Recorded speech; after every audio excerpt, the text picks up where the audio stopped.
Notre invité aujourd'hui est le président du Burkina Faso, le capitaine Ibrahim Traoré. Votre Excellence, bonjour et merci beaucoup d'avoir accepté notre invitation. C'est un grand honneur de vous avoir sur notre plateau.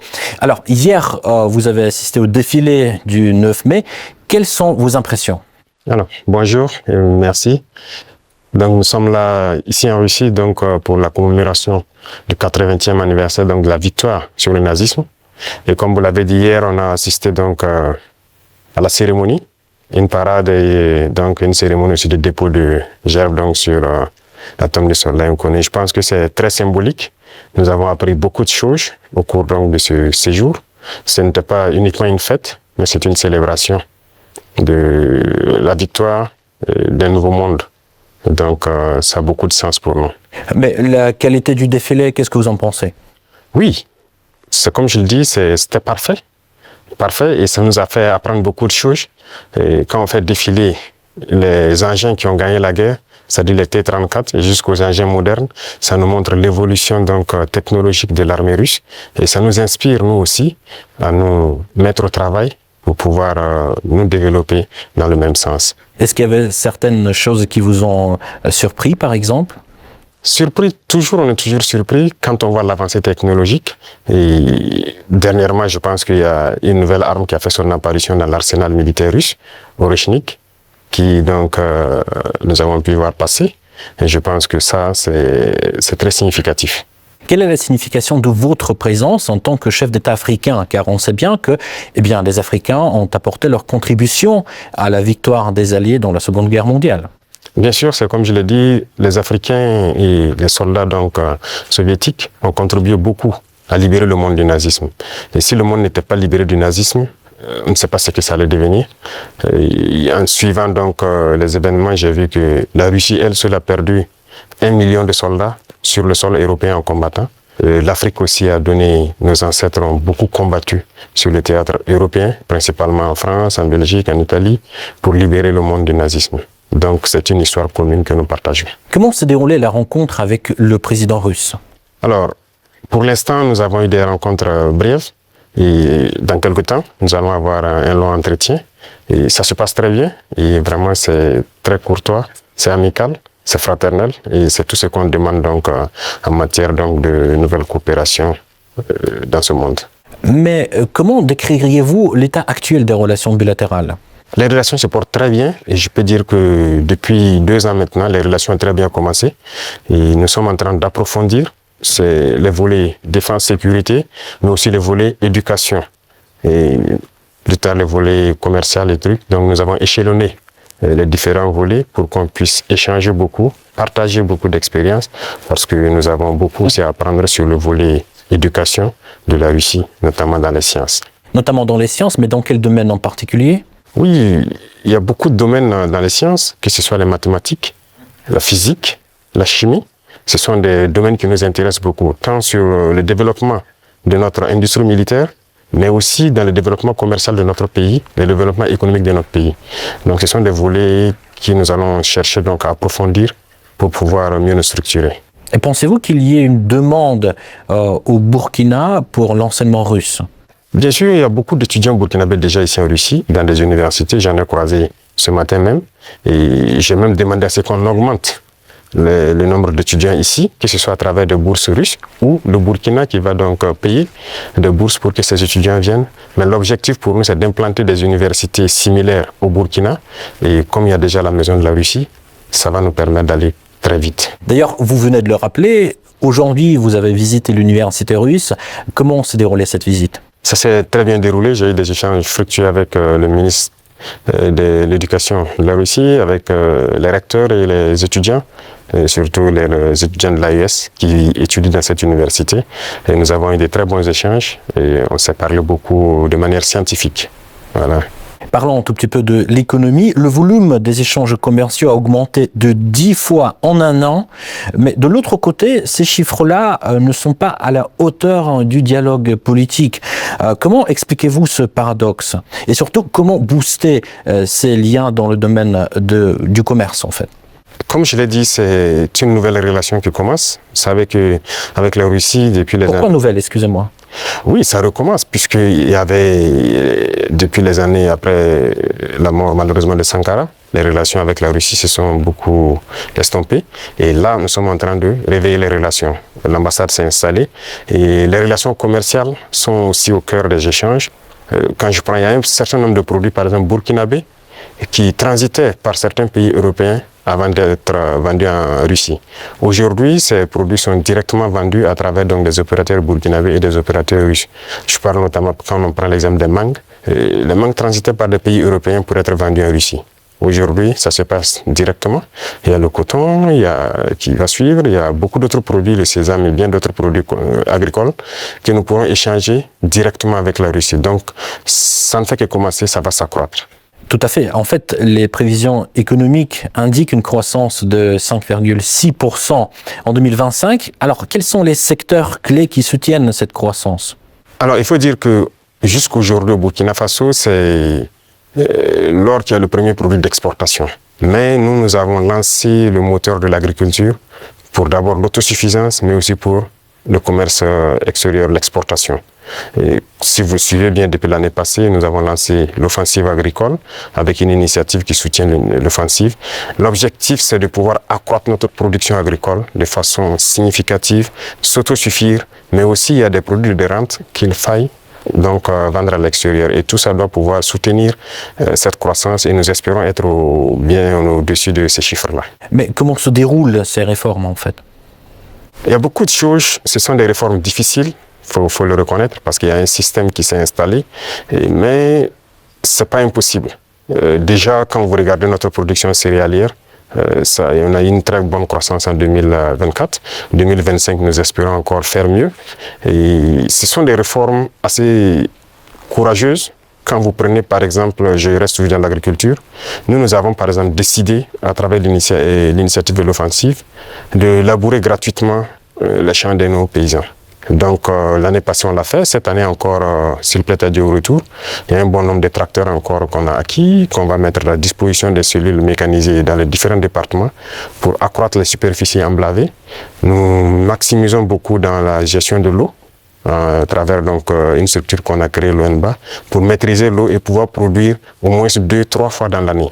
Parce que si on dépend uniquement des pluies, ça serait difficile. Donc il y a ce secteur, le secteur minier aussi que nous allons continuer de booster pour que le pays lui-même exploite ses propres ressources.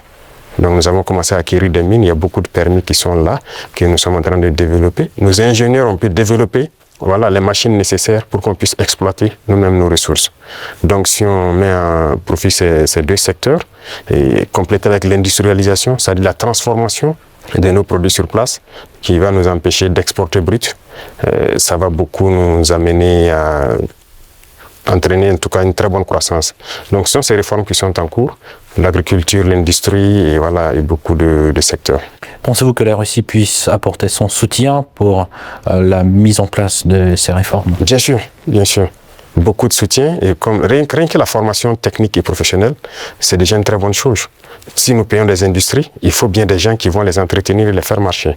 Et la Russie nous aide dans ce volet, c'est pourquoi j'ai dit que nous avons une très bonne coopération avec le ministère de l'Éducation. Ils vont nous permettre de former des techniciens, des ingénieurs qui doivent pouvoir entretenir tout ce que nous faisons, mais créer nous-mêmes nos propres unités industrielles. Donc ça, c'est très important pour nous. Et dans le commerce aussi, comme je l'ai dit tout de suite, avec la Russie, ça se passe très bien. Et il n'y a pas de raison qu'on ne puisse pas approfondir tout ça. Parlons un tout petit peu de la sécurité. Quelle est la situation sécuritaire actuellement dans votre pays et d'ailleurs dans la région? Oui, dans la région, comme vous savez, la situation sécuritaire, en tout cas, nous essayons d'évoluer sur les champs de bataille. Ça, c'est la première des choses parce qu'il y a plusieurs facteurs qui rentrent en ligne de compte. Sur le champ de bataille, il y a de l'évolution. Si on prend de 2023 aujourd'hui, nous avons pu récupérer beaucoup de zones que nous avons pu pacifier. N'empêche que l'ennemi se renforce aussi.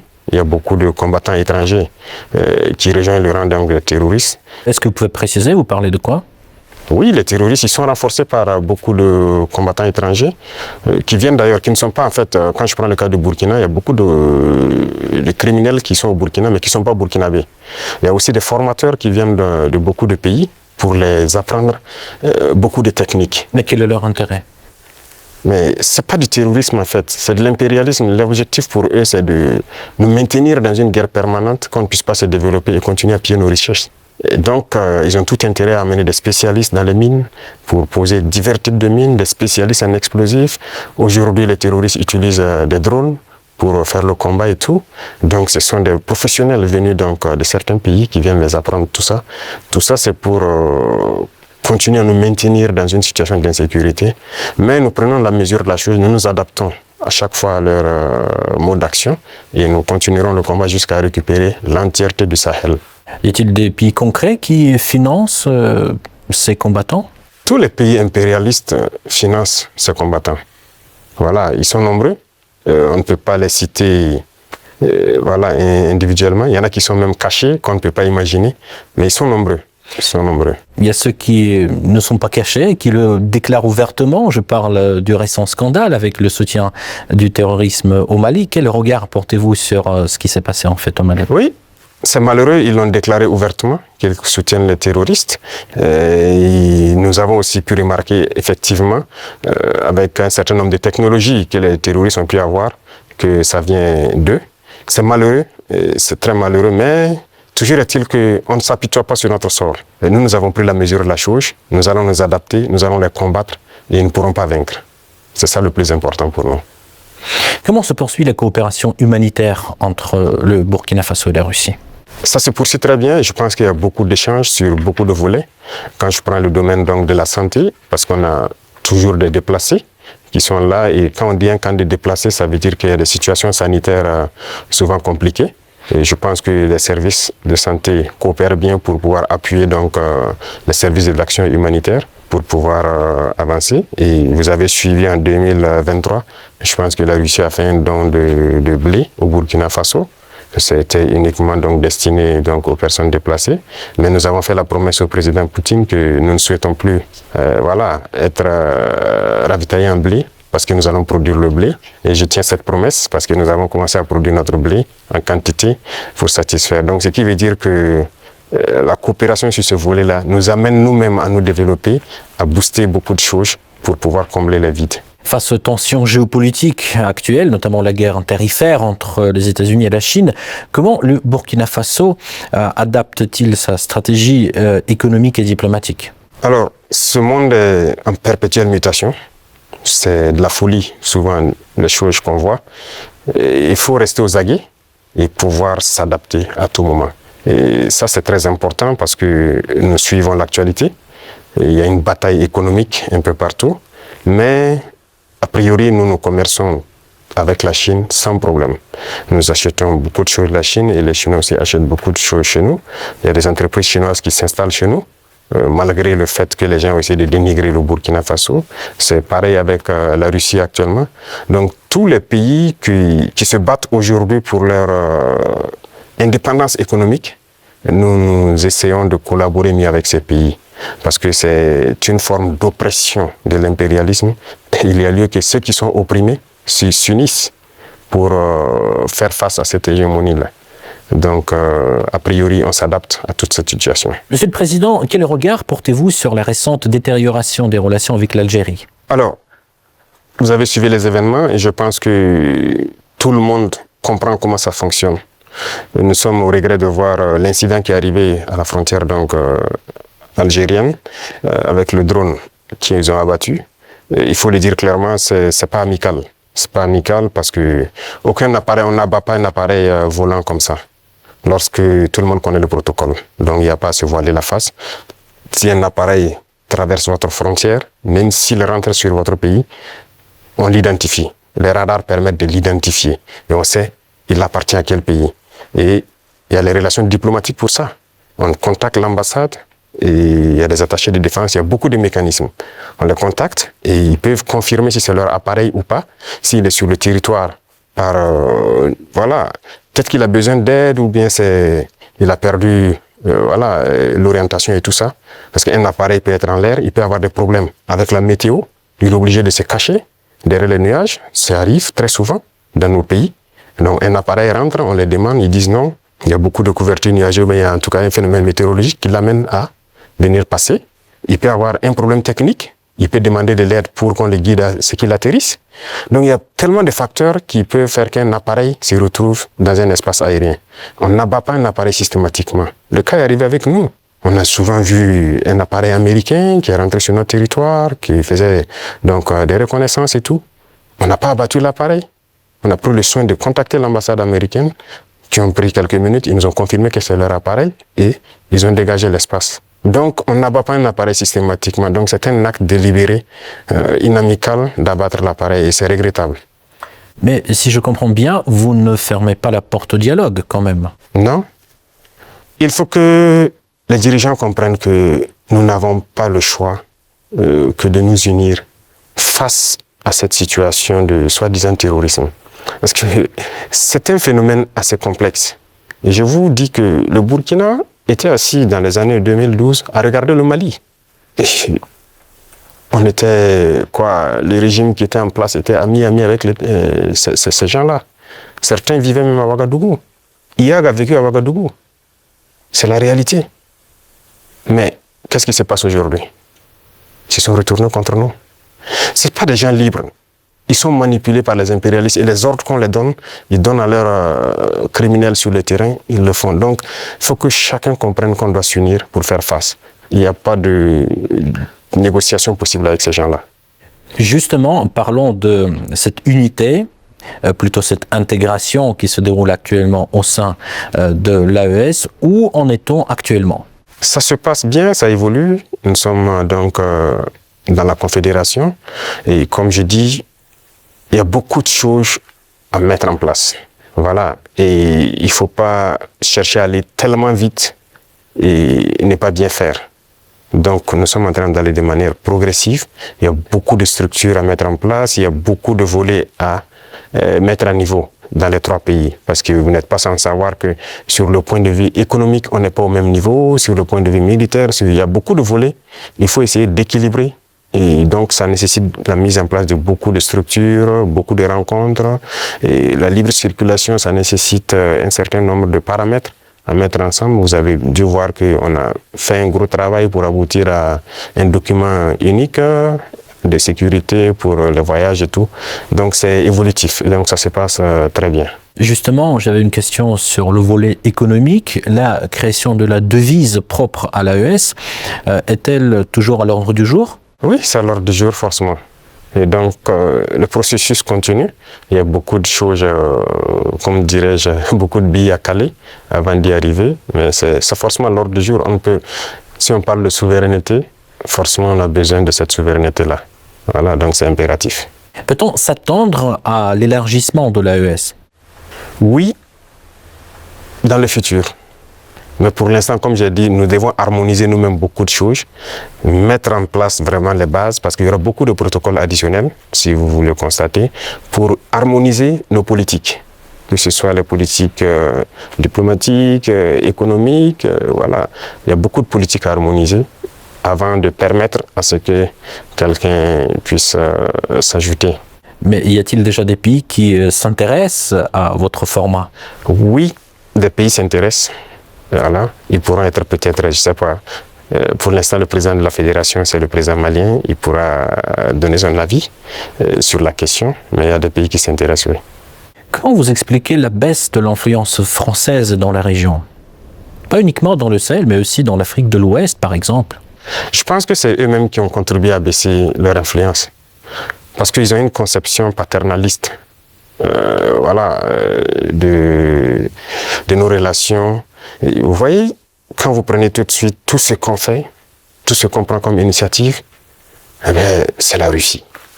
Et quelqu'un parle, ils sont influencés par la Russie. Tout ce qui se passe, c'est la Russie. Pourquoi ils ont les yeux fermés comme ça? Donc l'Africain n'est pas capable de développer quelque chose. L'Africain n'est pas capable d'inventer, d'innover, de prendre des initiatives. C'est ça que nous combattons.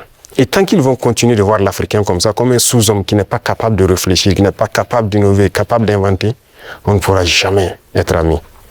Les époques ont changé. Donc c'est la vision même qu'ils ont du noir. Il faut qu'ils arrêtent ça. Parce qu'en nous traitant comme ça, c'est comme s'ils voient le noir comme un sous-homme. Et là, c'est dangereux. Il faut qu'ils changent de langage. Mais en quoi ça se voit, cette attitude? Et regardez dans leurs discours. Regardez dans leurs discours. Même le président français, toujours dans ses discours, les jeunes Africains sont influencés par la Russie. Il le dit, les médias occidentaux, vous les écoutez souvent, ils ne passent leur temps qu'à mentir. Et regardez aujourd'hui l'AES qui est un modèle qui est en train de se dessiner. Ils ne peuvent pas se lever du matin au soir sans parler du Burkina ou parler de l'AES. C'est impossible pour eux. Et chaque fois, ils cherchent à envoyer des informations pour diviser, pour manipuler la jeunesse. Mais ça ne passe plus.